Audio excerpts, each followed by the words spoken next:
አድማጭ ተመልካቾቼ ይህ ተስፍሽ ሚዲያ ነው። ተስፍሽ ሚዲያ ባለፈው የጀመርነውን የበርበሬ አውሎ ንፋስና ሌሎች አጫጭር ታሪኮች የሚለውን ዛሬ ክፍል 2 እንቀጥላለን። የበርበሬ አውሎ ንፋስና ሌሎች አጫጭር ታሪኮች አዘጋጅ አበረ ሽፈራው፣ አቅራቢ እኔው ተስፋዬ አለሙ። የሰለሞን ፍትሃት። እሁድ ከመሸ ሞትኩ። ቅዳሜ እሞታለሁ ብዬ ልጠረጥር አይደለም፣ ስለ ሞት ለአፍታ እንኳን አላሰብኩም ነበር። ሰሞኑን የሚስቴ መምጫውና መሄጃው የማይታወቅ ጭቅጭቅ ተነስቶ ስለነበር ሽሽት ላይ ነበርኩ። አላይደል የምትጀምረው ጦርነት መሳሪያ ላለማቀበል፣ የምትለኩሰው እሳት ላይ ነዳጅ ላለማርከፍከፍ። እናም ይህንኑ ጭቅጭቅ ሽሽት በጠዋት ነበር የወጣሁት። ጉዳይ ፈጥሬ ከቤት ከወጣው በኋላ ስንገላወድ ዋልኩ። ማታ ላይ ጓደኞቼን አግኝቼ አምሽቼ ነበር የገባሁት። አምሽቼ ማለት ለጭቅጭቋ ግድ እንዳይሰጠኝ በሚያደርገው ከአዞ ቆዳ በሚጠነክረው የሞቅታና ስካር ቅልቅል ስሜት ውስጥ ሆኜ ማለት ነው። ታዲያ ያን ቀን ቤት ከገባሁበት ሰዓት አንስቶ ሄድ መለስ በሚል ድምፅ ስትንጨረጨርና ስትራገም እየሰማኋት መጠጡ ባስታጠቀኝ የግዴለሽነት ስሜት ተከልዬና ብርድ ልብሴን ተከናንቤ መልስ ሳልሰጣት ተኛሁ። በአጸፋው ጭቅጭቅና መልስ ራሴን ከሚስቴ የምከላከል ሰው አይደለሁም። አንዳንዴ ምላስ ጎብጣ አጥንት ተሰብራለች የሚለው አባባል የተቀዳው ከሷ ንግግርና ከኔ የስሜት መጎዳት ይመስለኛል። ከአንደበቷ የሚወጡት ቃላት እንደ ሴንጢ ስሜት የመቀርደድ፣ እንደ ዲጅኖ ሞራል የማድቀቅ ጉልበት አላቸው። ያገባችው ጥሩ ባለጌና ጋጠወጥ ቢሆን ኖሮ አፏን በከፈተች ቁጥር ያስቀጠቅጣት ነበር። ያገባችው ግን እኔን ሆነና በነገር ጠብጣቢ እሷ ሆነች። እሁድ ጠዋት እንደነቃው ሳያት ፊቷም ሰውነቷም እንደ እንቁራሪት አብጧል። አሁን ኩርፊያ ላይ ናት። ምላሷ ስራ አልጀመረም። ምላሷ እየረፈደ ሲመጣና አየሩ ሞቅ ሲል ነው መፍታታትና መላወስ የሚጀምረው። ከዛ ለነገር ይዘረጋል። አንዳንዴ ሳስበው ምላሷ ለብቻው እንደ እንሽላሊት ነፍስ ያለውና ደመቀዝቃዛ ይመስለኛል። እናም እደነቃለሁ። ታጥቤ ልወጣ ስል ሰራተኛዋ ምነው ጋሼ ቁርስ እየሰራው ነው ብላና ሂድ ስትለኝ መጣው አንድ አፍታ ጺሜን ተላጭቼ መለሳለሁ ብያት ወጣው ሳይሆን ሸሸው ብል ይቀላል። እንዲህ ነው የምኖረው። ቤት ውስጥ የሚያጨቃጭቅ ጉዳይ ካለ ያለኝ አማራጭ ሽሽት ነው። በፊት መጋጨትን ጀምር ነገሩን ለማስረዳት ጭቅጭቁን ለማብረድ እለፋ ነበር። እቤቴ ሁኜ ነፍሴ የተጨነቀችም ቢሆን ሰላም ማውረድ ብቸኛ አማራጭ አድርጌ የምወስድ ሰው ነበርኩ። በኋላ ግን ከቻልኩ ከጭቅጭቁና ከቤት ሸሽቼ ከማታ ብርድ ጋር እስክትቀዘቅዝ ጠብቄ ያለበለዚያ ግድ እስካጣ ጠጥቼ እገባለሁ። ታዲያ እሁድ ከቤት የወጣሁት ደስ የሚል ስሜት እየተሰማኝ ነበር። አንድም ከቤት መሸሼ፣ ሁለተኛው ደግሞ ከጓደኞቼ ጋር ሰፈራችን ስጋ ቤት በረንዳ ላይ ተሰይመን የምናሳልፈውን ጊዜና ማታ የሚደረገውን ወሳኝ የሆነውን የአውሮፓ ሻምፒዮንስ ሊግ ጨዋታ እያሰብኩ የሰፈራችን ኮብልስቶን ላይ እንደሚዳቋ እየነጠርኩ ነበር አስፋልቱ ላይ የወጣሁት። ከዛ ወደ ቀኝ ታጥፌ ወደ ስጋ ቤቱ አመራው። ስደርስ ጓደኞቼ ተሰይመዋል። ሸክላ ጥብስ በድራፍት እየተሻሙ ያወራረዳሉ። ተቀላቀልኳቸውና የማታውን ተጠባቂ ጨዋታ እያነሳን ቁርሱን በእግር ኳስ ወሬ እየለወስን ስናደቀው ቆየን። ድንገት 5 ሰዓት አካባቢ ግን አቅም ሳጣና ሰውነቴ ሲከዳኝ ታወቀኝ። ዙሪያዬ የነበረው ጫጫታና ድምፅ እየፈዘዘ ብርሃኑ እየደበዘዘ ሲመጣ ይሰማኛል። ለራሴ ምንድን ነው የሆንኩት? ሙቀቱ ነው? አሞኝ ነው እያልኩ እጠይቃለሁ። መናገርና ጓደኞቼን እንደኔ ተሰምቷቸው እንደሆነ ለመጠየቅ እየፈለግኩ ሲያቅተኝ፣ ቆይ በመጀመሪያ ልነሳና አየር ላግኝ ብዬና ስለ መነሳት እያሰብኩ ግን ከማሰብ ያለፈ ነገር ሳላደርግ ከተቀመጥኩበት ወንበር ተንሸራትቼ መሬት ላይ አረፍኩ። አጠገቤ ተቀምጦ የነበረው ታዲዮስ የልብ ጓደኛዬ ነው። በመጀመሪያ ወንበር የጣለ መስሎት ለመሳቅ አኮብኩቦ ዞር ሲል የፊቴ ቀለም ምጥጥ ብሎ አልቆ ገርጥቻለሁ። ዓይኔ በከፊል ተከድኗል።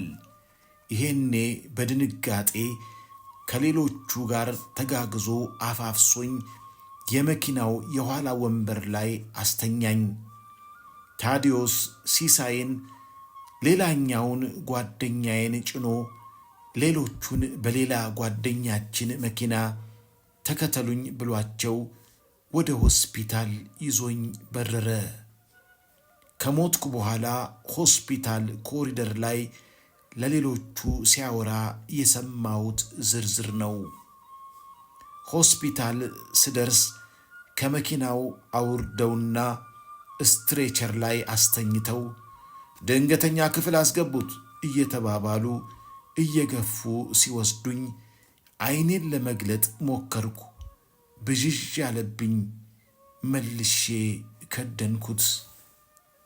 ድንገተኛ ክፍል ሐኪሞች የሆኑ ነርሶች የሸሚዜን ቁልፌን ለመፍታት ሲታገሉ ቆይተው መቀስ መቀስ ሲባባሉ እየሰማው ቆይ ሸሚዜን ሊቀዱት እንዳይሆን እያልኩ አስባለሁ። አስቤ ለመናገር እፈልጋለሁ፣ ግን አልችልም። ዓይኔን ገልጬ ማየት አስብና ያቅተኛል። በእንቅልፍ ልቤ ያለሁም ይመስለኛል። ብቻ ጨለማ ነው። አንዳንዴ ጥርት ያለ፣ ሌላ ጊዜ ደግሞ እንደ አጭር ሞገድ ሬዲዮ ሄድ እልም የሚል ድምፅ ግን እሰማለሁ።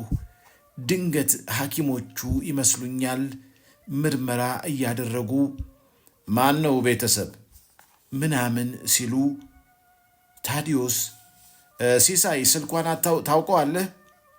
የሲሳይ ድምፅ እልም ብሎ ጠፋ። መልሶ ታዲዮስ እንዴት አታውቀውም ሲለው ሰማሁ። ትንሽ ቆይቶ ከኋላ ተከትለው ከመጡት ጓደኞቼ አንደኛው 09 ሲል ሰማሁ። ከዛ ድምፁን ንፋስ እንደወሰደው አይነት ሆኖ ጠፋ። ከማን እንደተቀበሉ እርግጠኛ አይደለሁም። እኔ ግን ስልክ ቁጥሯን ከጓደኞቼ አንዱ እንዴት ሊኖረው ቻለ ብዬ አስባለሁ። እኔ ራሴ ምን ብዬ ሴቭ እንደማደርገው ስላላወቅሁ ስልኳን በብጣሽ ወረቀት ጽፌ ከኪሴ ቦርሳዬ ነው ያኖርኩት። ታዲያ እኔ እንዲህ አድርጌ የያዝኩትን የባለቤቴን ስልክ ማን ኖሮት ነው የሰጠ ያለው? ማሰብ ደከመኝ። መተኛት እፈልጋለሁ። ጭልጥ ያለ እንቅልፍ እንዲወስደኝ ደግሞ እንደገና እየሆነ ያለው ነገር በሕልሜ ሆኖ ከቅዠቴ እንድነቃ ደግሞ እፈልጋለሁ። እንዲህ እያሰብኩ የታዲዮስ ድምፅ የተሰማኝ መሰለኝ። ምን እንዳለ አልሰማሁትም። አንደኛው ሐኪም ግን ያለበት ሁኔታ አሳሳቢ ነው። አሁን ዋነኛው ትኩረታችን ልብ ምቱን፣ ትንፋሹ እየዋዠቀ ስለሆነ እሱን ለማረጋጋትና ነፍሱን ለማትረፍ ነው። የምንችለውን እናደርጋለን፣ ግን ሁኔታው ብዙም ተስፋ የሚሰጥ አይደለም ሲሉት ሰማሁ። እንዴ ሞተር ላጠፋ ነው እንዴ? የምር በጣም ታምሜያለሁ። ምን ሆኜ? አይ ቅዠት መሆን አለበት። ቆይ ከዚህ ክፉ ቅዠት መንቃት አለብኝ። ወዲያው ምንም ወደማልሰማበት ጥልቅ ጨለማና ዝምታ ሰመጥኩ። ምን ያህል ደቂቃ ወይም ሰዓት እንዳለፈ ትዝ አይለኝም። ከጥልቅ ጨለማው ወጥቼ ድምፅ መስማት ጀመርኩ። እንዴ የሚስቴ ድምፅ! ምንድን ነው የሆነው? ምን አገኘው? ወይኔ ፈጣሪ ጉዳት ታድርገኝ እያለች ዝም ብላ ትጮኻለች። እሷ የፈለገችው በባሏ መታመም የደነገጠችና የተረበሸች ሴት መምሰል ነበር። እኔ ግን ቆርቆሮ በጥፍር ሲቧጥጥ የሚወጣው አይነት ድምፅ ነበር የምሰማው። ድምጿ ይረብሻል። ተረበሽኩ። ልቤን ስልብ አደረገኝ። ይሄኔ ጢጥ ጢጢጢጢጥ ጢጥ ጢጥ ጢጥ ጢጥ ጢጥ የሚል ድምፅ ከሩቅ ይሁን ከቅርብ ይሰማኝ ጀመር። አንዲት ሴት እረ ዶክተር ወረደ ወረደ ስትል ሰማሁ። አስወጡልኝ አስወጡልኝ የሚል የወንድ ድምፅ ተከተላት። ከዛ በኋላ የሆነው ትዝ አይለኝም። መልሼ ድምፅ መስማት ስጀምር የሰማሁት የእሷን ድምፅ ነበር፣ የሚስቴን። ታዲያ ጉዶንኩልሽ፣ ያ ጦሰኛ በድንገት ታሞ ሆስፒታል ነኝ ያለሁት፣ ቶሎ ድረሽልኝ። ድምጿ ውስጥ አንዳችም መረበሻ አልነበረም፣ ትዕዛዝ ነበር።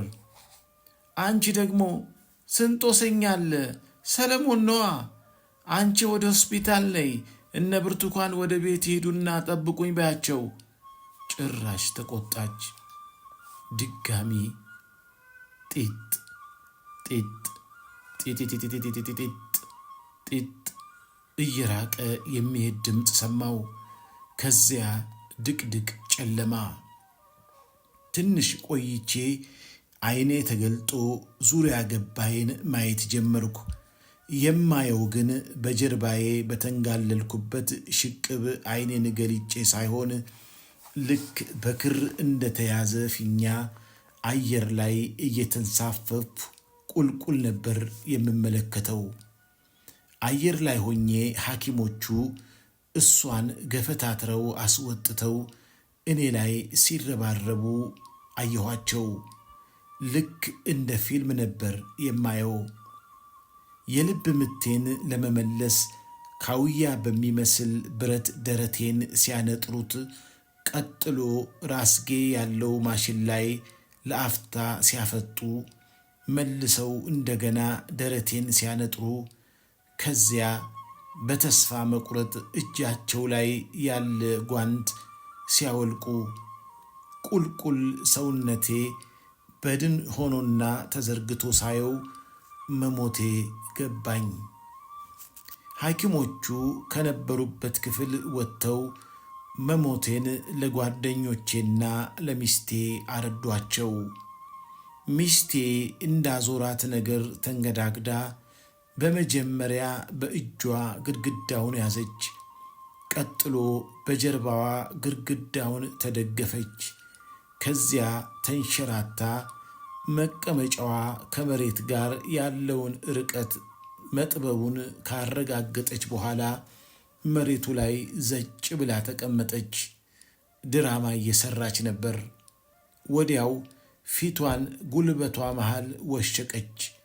አለመደንገጧ እንዳይታወቅባት ፊቷን መሸሸጓ ነበር።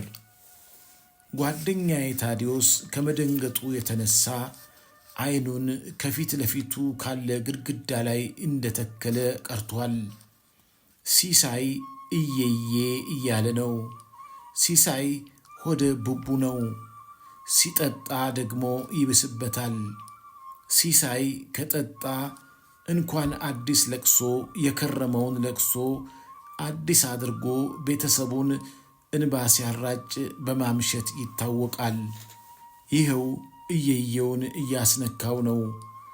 ኮሪደር ላይ ያለውን ሊታከምና በሽተኛ ሊጠይቅ የመጣውንና ሁሉ ያስነባው ጀመር። ዞር ስል ሚስቴም እያለቀሰች ነው። ሲሳይ እንኳን ሰው ድንጋይ ያስለቅሳል የተባለው ያለ ምክንያት አለመሆኑ ገባኝ። ጓደኞቼ ትንሽ ሲረጋጉ መደረግ ስላለበት ነገር መነጋገር ጀመሩ።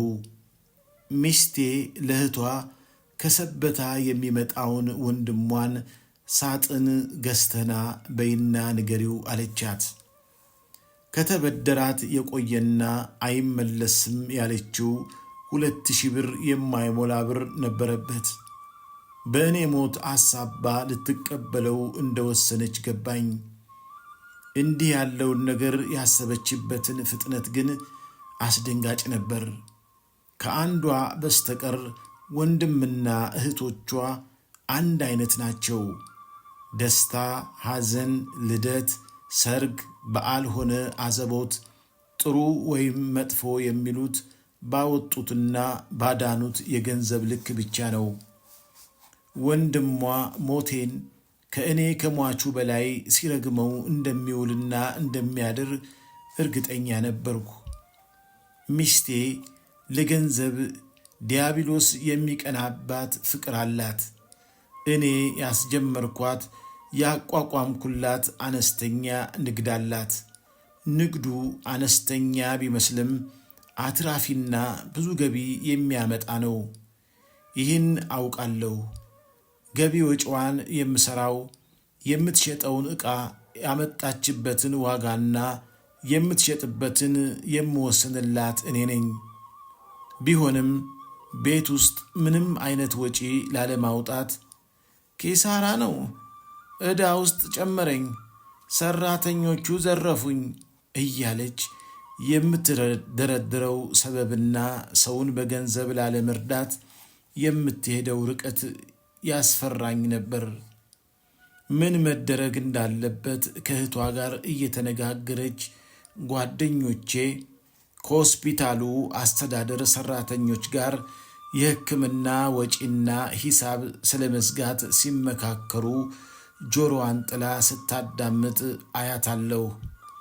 ልክ ጓደኞቼ ወደ እሷ አቅጣጫ እየመጡ መሆኑን ስታይ ድንገት አንተ ክፉ ባዶ ቤት ጥለኸኝ ገበናዬን አጋልጠህ ትሄዳለህ ወይ እያለች እየየዋን አቀለጠችው።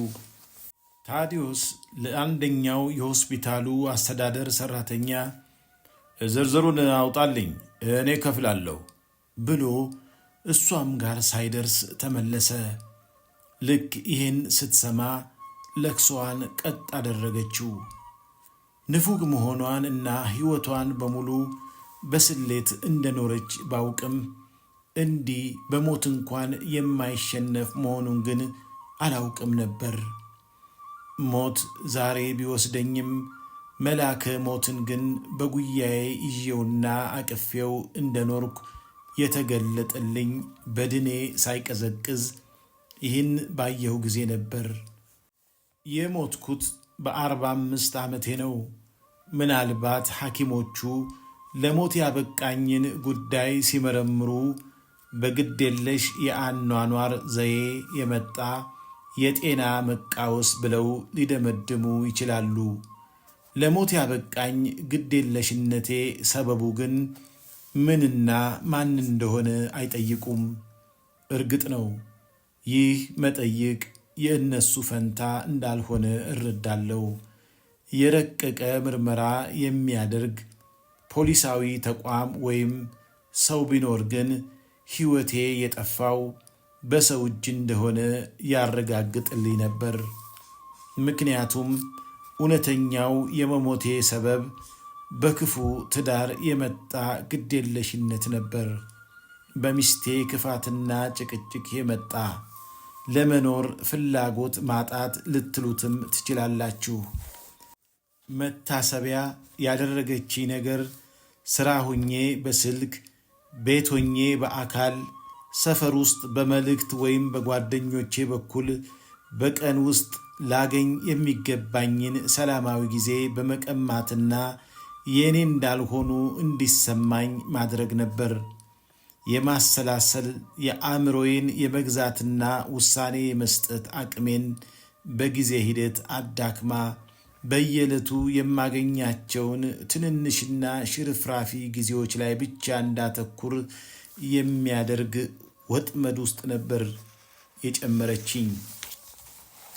ይህ ደግሞ ስለ ነገ እንዳላስብ፣ ለምበላውና ለምጠጣው ነገር እንዳልጠነቀቅ፣ መጠጥን ከማዘውተር ባለፈ እየጠጣው ሰውነቴ የእኔ እንዳልሆነና እንዳጎሳቁለው አደረገችኝ። የአእምሮ ሰላሜን ቀማችኝ። አሁን የሠራችውን ድራማ ሳይ ለዝች ብዬ ነበር ሞቴን ያፋጠንኩት ብዬ ራሴን ወቀስኩ። ግን ምን ማድረግ እችል ነበር? እውነቱን ለመናገር ምንም ማድረግ አልችልም ነበር። የሆስፒታሉ ጣጣ አለቀ። ያ እርኩስ ወንድሟ ከፍሪጅ ማቀዝቀዣ እንጨት የተሠራ የሚመስል ርካሽ ሳጥን ይዞ መጣ። ሳጥኑ ብዙ ቦታ ክፍተቶች ነበሩት። በሳጥኑ መጋጠሚያዎች የሚገባ ነፋስ ይሁን ነፍሴ ፈርታ እርግጠኛ አልነበርኩም። ብቻ ቅዝቃዜ የሚመስል ነገር እየተሰማኝ ነበር። ማታ ላይ ጓደኞቼ መጥተው ስም የሌለውን በድኔን ወደ ቤት ሲወስዱት ልክ በክር እንደተያያዘ ፊኛ ተከተልኳቸው። ሰፈር ስንደርስ መሽቶ ነበር። አስከሬኑ መጣ ተባለና በሚስቴ መሪነት በትንሽ ግርግርና ለቅሶ ተቀበሉኝ። በድኔን የያዘውን ሳጥን ሁለት በተገጠሙ የዕድር አግዳሚ ወንበሮች ላይ ሳሎን መሃል ላይ አስቀመጡት።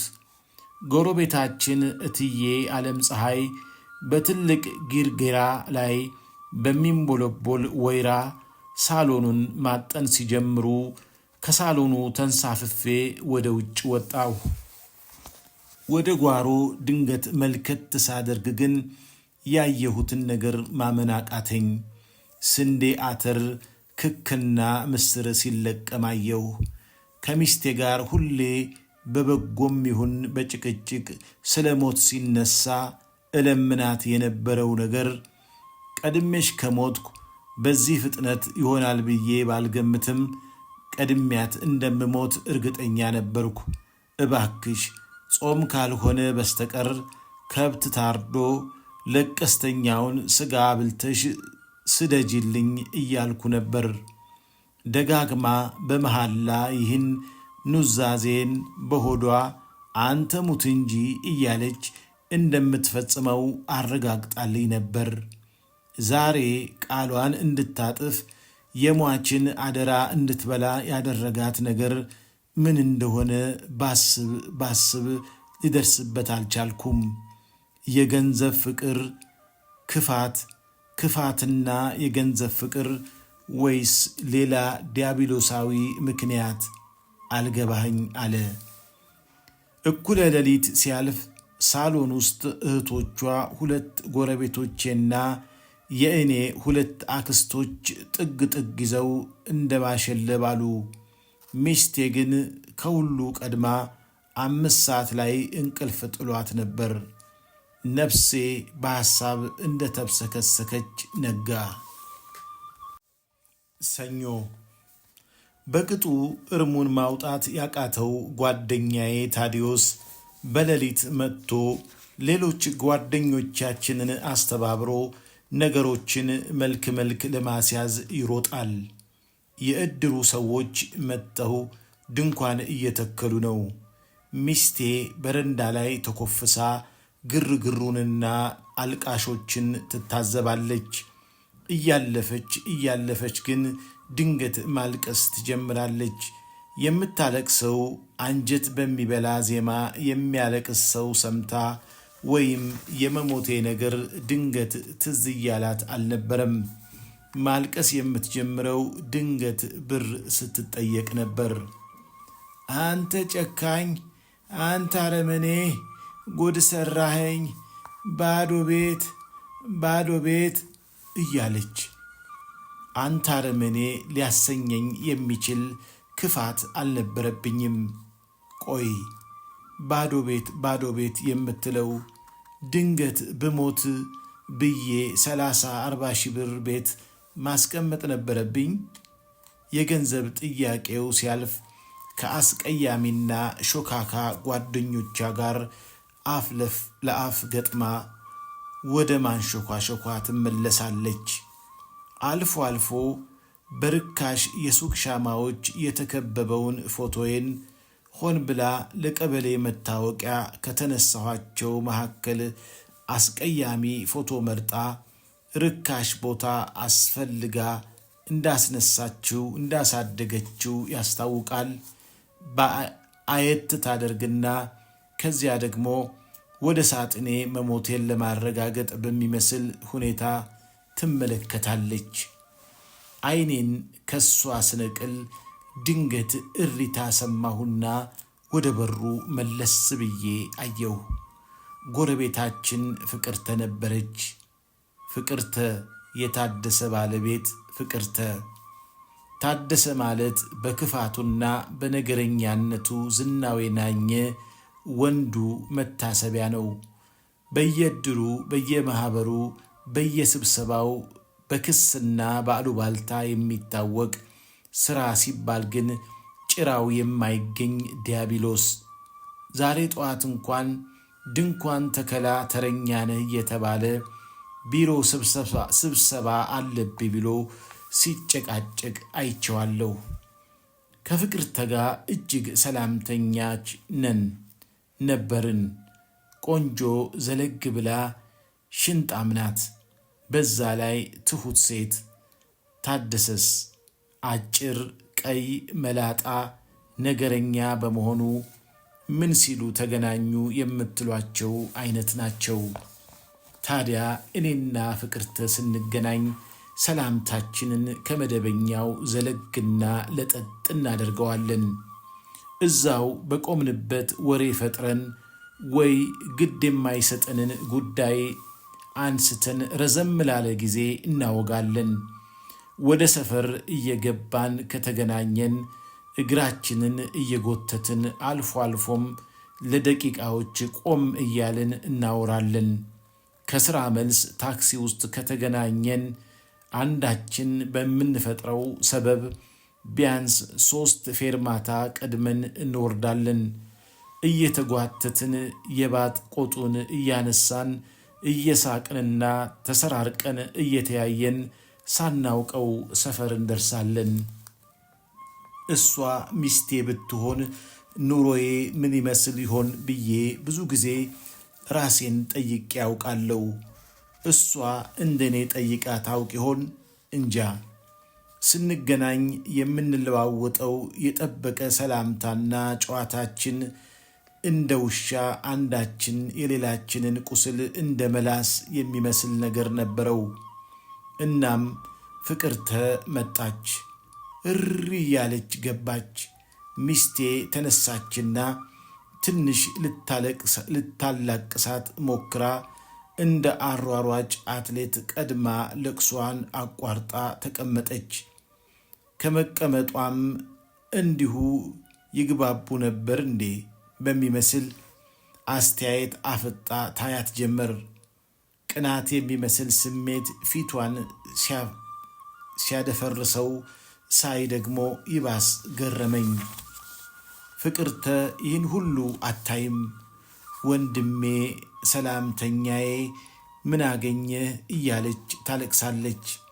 ሚስቴ አንዷን አስቀያሚ ጓደኛዋን ልካ ተይ በቃል እስክታስብል ድረስ ፍቅርተ ለቅሷን አላቋረጠችም ነበር። ተይ በቃ ተይ ከተባለችም በኋላ አንገቷን አቀርቅራ ሳግ ትከሻዋን እየናጠው ድምጿን አጥፍታ ስታለቅስ ቆየች። ለምን እንዲህ ምርር ብላ አዘነች? አሟሟቴ ነው ወይስ ከእሬት የመረረ ትዳር ሳልወጣ ድንገት ስለሞትኩ? አንድም ቀን ከሰላምታ ዙሪያ ጥምጥም ጨዋታ ተሰራርቆ ከመታየት ውጭ የልቧን ሳትነግረኝና የልቤን ሳታውቅ ስለሞትኩ ይሆን? ከኔ ሞት በኋላ ብቻዋን እንደቀረች ተሰምቷት ነው ትቻት ስለሞትኩ? መልስ የሌለው ጥያቄ ሳቅ ተለትል ቆየሁ። ይሄኔ ነው የአባቴ አጎት ጋሼ ገረመውን አየሁት። ገረመኝ። የሞተ መስሎኝ ነበር። 100 ዓመት አያልፈውም? እሱን ተከትለው የማላውቃቸውና የማልቀርባቸው ብዙ የሥጋ ዘመዶቼ እያለቀሱ ገቡ።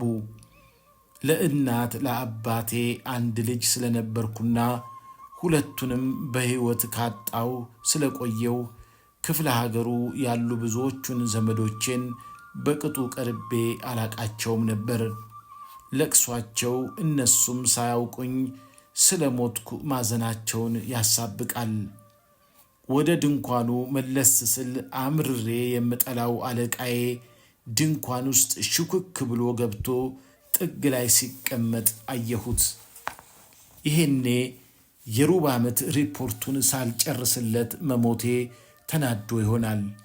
ምናልባት በእሱ እንዝላልነት የተነሳ ያሽቆለቆለውን የክፍላችንን አፈጻጸም ሞቴን ተጠቅሞ እኔ ላይ ስለማላከክ እያሰበ ይሆናል።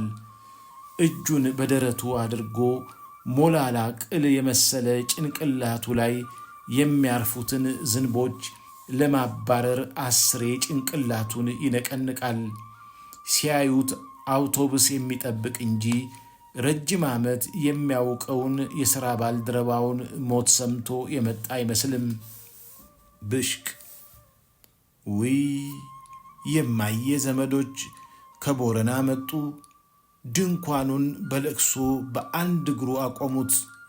የክፍለ ሀገር ሰው ይግደለኝ ባልሞት ኖሮ። ሃሃሃ! እንዲህ ነው ለቅሶ። መሪያቸው የአጎቴ ልጅ ሽመልስ ነው። መታሰቢያን እነዛ ያረጡና ሽኮኮ የመሰሉ ጓደኞቿ እነ ሽመልስ እያለቀሱ እሷን አይዞሽ ይሏታል። ሳትባባ ሊያባብሏት ይሞክራሉ። ነፍሴ በመገረም ፈገግ አለች። ትናንት አስከሬኔ ሲመጣ ከጮኸች ወዲህ ከአንጀቷ ስታለቅስ አላየሁም። ትኩስ ሐዘንተኛ ሲመጣ እንጉርጉሮ ይሁን ለቅሶ ያለየለት ውል አልባ ድምፅ ትንሽ ታወጣና እንባ የሌለ ዓይኗንና አፍንጫዋን አሻሽታ ዝም ትላለች። የሆነች ሴት እያለቀሰች ገባች። በጥቁር ሻርፕ ተሸፋፍናለች። ማናት? ለእኔ የምታለቅስ ቆንጆ። ልብ ብያየኋት። እንዴ ሜላት መጣች። ሜላትዬ! ሜላት የሥራ ባልደረባዬ ናት። እንቀራረብ ነበር ለካሞች ያለው በጣም ከመሳሳም ባለፈ ፊት ያልሰጠነው መፈላለግ በመሃላችን ነበር። የሚያምሩ ሞላላ ጡቶችና ስሜት የሚያነድ ዳሌና ጭን አላት። ጊዜን ዳኛ አድርገን በንግግርም ያለ ንግግርም የተግባባነው ነገር መሃላችን የምትነደው ትንሽ እሳት ከቁጥጥር ከወጣች ፍቅር ሆና ሕይወታችንን ከማሞቅ ይልቅ ሰደድ ሆና ልታጠፋን እንደምትችል ነበር። በተለይ ደግሞ በሚስቴ ክፋት አረንቋ ውስጥ የተዘፈቀው ትዳር የፈረሰው ሰለሞን በትዳሩ ላይ በመማገጡ ነው ተብሎ ሚስቴ ተበዳይ እኔ በዳይ ሁኜ መገኘት ፈጽሞ ባለመፈለጌ ስሜን በዚያ ክፋት ጥላሸትና ጥርቀርሻ እንድትቀባው ምክንያት ላስጨብጣት ባለመፍቀዴ ነበር።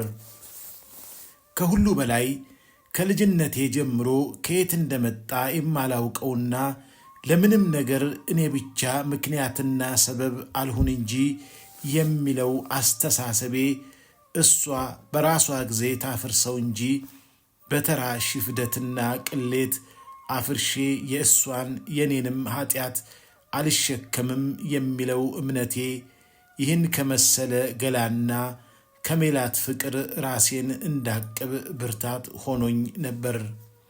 የሜላት ለሽፍደት የተፈጠሩ ትላልቅ ዓይኖቿ በእኔ ሞት ሲያለቅሱ ሳያቸው በስስ ጥቁር ሻርፕ የተሸፈኑት ቀያይ ጭኖቿን ገጥማቸው ተቀምጣ እንኳ የሞተችው ነፍሴን ማሸበራቸውን ስመለከት የለበሰችውን ጥቁር ቶፕ ወጥረው ካልወጣን የሚሉት እነዛ ትልቅና ሞላላ ጡቶቿ ጋር ነፍሴ ስትፋጠጥ መሞቴ ካልቀረ እኔ ብቻ ምክንያትና ሰበብ አልሁን በሚል የልባችንን ባለማድረስ ጸጸት ቢቴ ሽዋለኝ። ወዲያው መለስ ብሎ ደግሞ ክፉ የልብ መሻታችን ቢፈጸም ኖሮ ዛሬ የሚሰማኝ የተለየ ጸጸት እንደሚሆን ሳስብ ነፍሴ እፎይታ የሚመስል ስሜት ሲያለብሳት ተሰማኝ። ከዚህ ሐሳብ ሳልወጣ ካህናቱ ለፍታት መጡ። ደነገጥኩ። ለካ ሥጋ ሳልሆን ነፍስ እንደያዝኩ ገባኝ። ለቀስተኛው ዝም በል ተባለ። ድንኳኑ ረጭ አለ።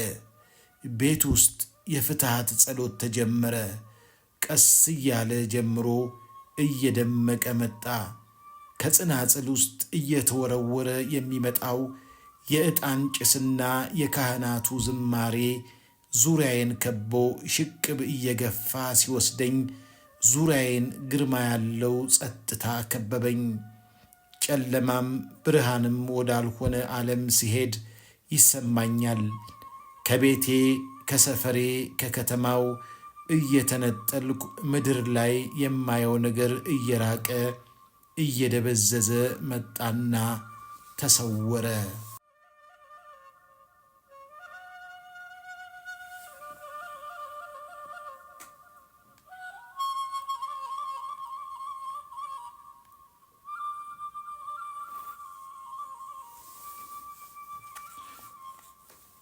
ክቡራትና ክቡራን አድማጭ ተመልካቾቼ ይህ ተስፍሽ ሚዲያ ነው። ዛሬ ገና ያደመጣችሁ ሰብስክራይብ በማድረግ ተባበሩን። የአብሮኝ የቆያችሁ ደግሞ ለወዳጅ ለቤተሰብ እንዲደርስ ሼር አድርጉት። አመሰግናችኋለሁ።